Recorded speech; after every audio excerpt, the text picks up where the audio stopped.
Владата ќе купува нови еколошки автобуси. На седница се одлучи набавката да биде спроведена преку Министерството за транспорт и врски. Да се набават 120 автобуси, 80 за Скопје, останатите за градовите каде има градски превоз. Со ова од владата очекуваат целосно да се замени возниот парк. Според соопштението ќе се платат од касата на транспорт и врски. Но од која ставка од нивниот буџет? Кога би бил објавен тендерот и за кои се други градови ќе се обезбедат? Одговори од таму новија прашања до објавување на прилогот не добивме. Изминатиот период конкретно за набавката на автобусите во Скопје неколку пати беше доставен предлог до Советот на градот, но не поминуваше. Сега на ваквата одлука од Зелен хуман град, граѓанската иницијатива со независна листа за советници во градот Скопје велат дека е добро што ќе се спроведува од буџетот и што нема да има задолжување, но од друга страна сметаа дека ова може да се искористи за собирање на политички поени пред локалните избори.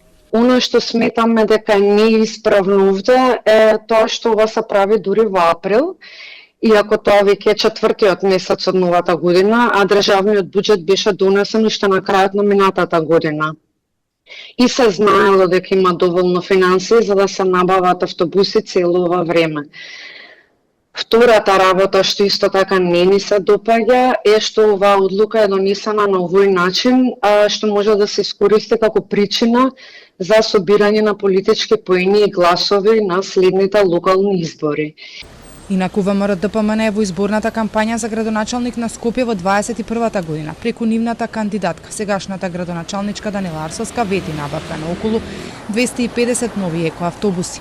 Нова ветување после 3 години не се оствари. Па потоа, предлогот за нови автобуси во главниот град, градоначалничката потоставуваше повеќе од 20 пати, но на Советот на градот барањето не се гласаше. Градоначалничката Арсовска во интервју за Телма рече дека дала и понуда советниците да одлучат самите од каде би биле парите за автобусите, од каде би се набавили истите и да се креира целата набавка, а таа само да го стави потписот, но и тоа не поминало. Пред неколку месеци пак се случи вистински хаос во градот поради тоа што ЈСП остана без гориво.